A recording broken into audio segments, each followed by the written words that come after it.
Welcome investors! Today we'll be talking about two things. First thing, I'll answer the question made by Alfred about uranium, what I think about uranium, if uranium is gonna be still hot within the next couple years. And the second thing which I'm gonna be talking is about possible invasion of Russia to Ukraine. Those two things are connected. And this second topic, I'll give you the reason why I think the invasion is possible, and you might be surprised what are the reasons which I think are behind the possible invasion.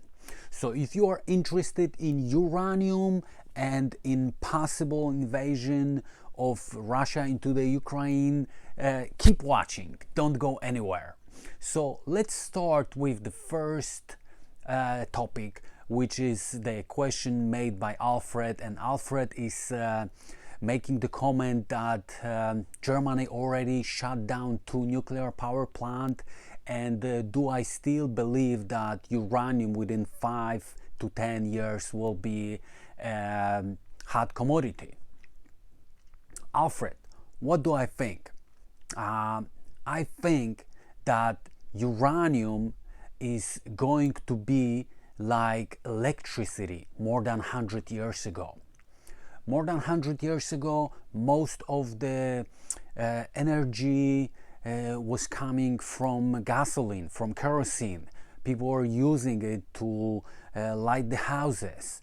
But then we have the electricity. Thomas Edison was pushing electricity more and more to the houses, but it was not the quick process. It took a lot of time before people switched completely from kerosene to electricity. That was something new, and people are not really quick with new things. And that's what I think is going to happen with uranium. Uranium is the source of energy which is the most efficient. And right now you can see all over the world prices of energy are going up, demand is going up, and eventually I deeply believe that the world will realize that uranium is the most efficient way of producing energy for our planet. And I don't think that this is going to happen next month or next year. This is a long shot. I believe that this is going to take at least between 5 to 10 years. So it's not something which is going to happen like this overnight. So my answer to your question is yes, I deeply believe in uranium, and if you take a look at my uranium energy fuels shares, that's my main uranium holding, my 47,000 shares, I didn't sell a single share. I am deeply convinced that this is a long shot, and those shares, when I bought them in 2020, they went up 500% until November 2021, and then they went down 50%. Now probably they went down even more. So, but I'm not worried about this because I got into the uranium to make couple $1,000,000.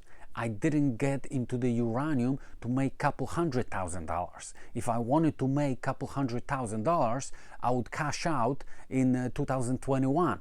I would make like around, I think, $300,000 on my initial investment of, I think it was 79,000. That's what I invested altogether into the shares of Energy Fuels. But I'm waiting until the shares of Energy Fuels go to $100, which would give me probably 4.7, something like this $1 million. I don't know exactly, but that's what I'm waiting for. I'm not waiting for the slow increase, 500, 600. even 1,000% increase. And uranium, like I said, is a long shot, because to make a change in people's habits is going to take a lot of time. And this change here has to be made by the people who are in charge, by governments, by corporations, by people who are at certain level of decision making. And it's not going to be a quick change. Okay, so now the second thing about possible invasion of Russia into the Ukraine.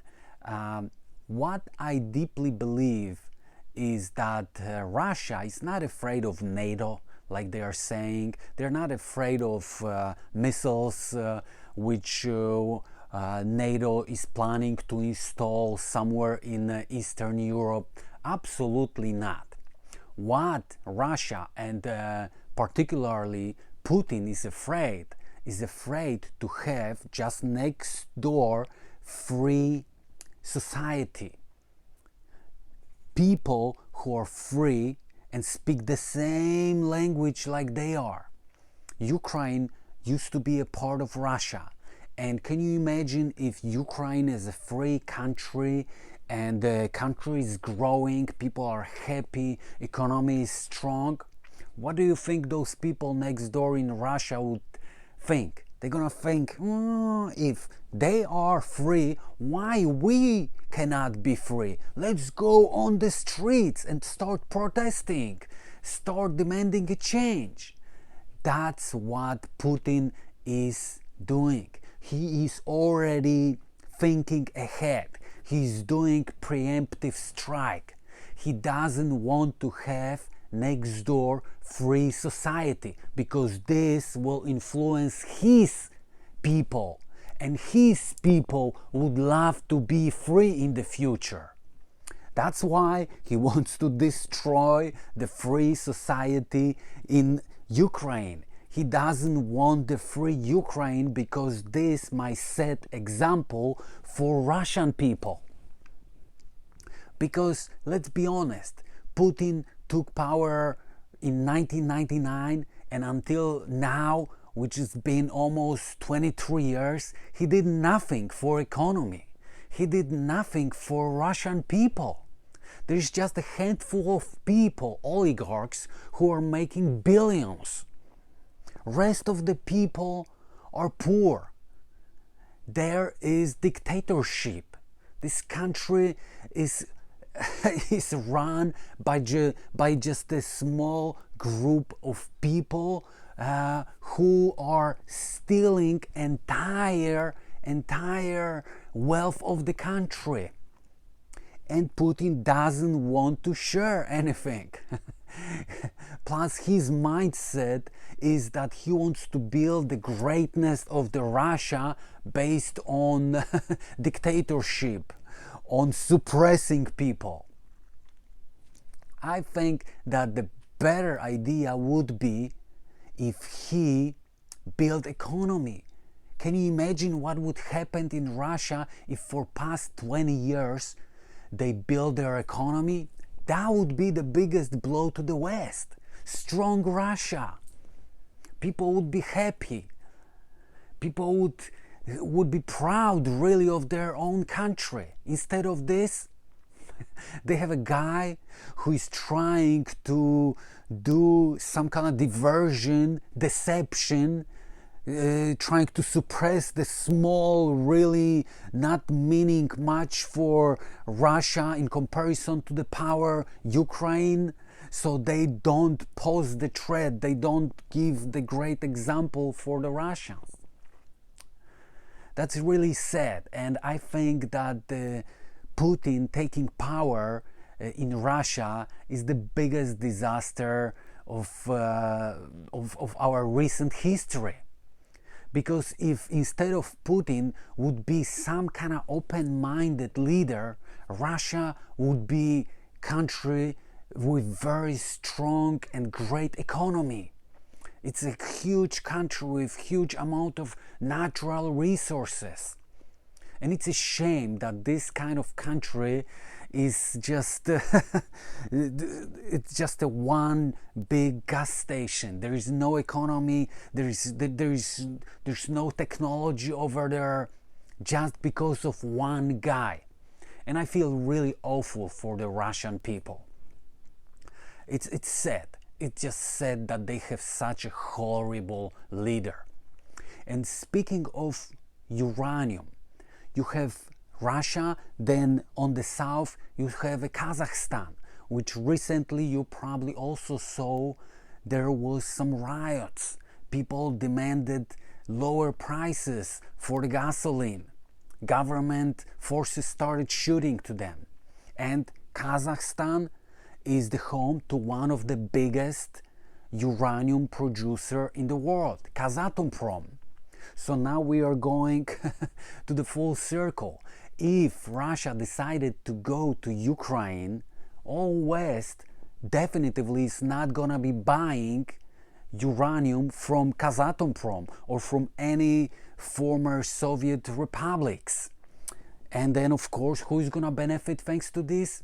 Energy Fuels, Cameco, all Western producers. What this is going to do? This is gonna push the price of uranium per pound up.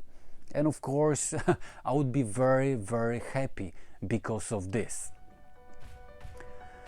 So this is my take on those two subjects. If you have any comments, please let me know.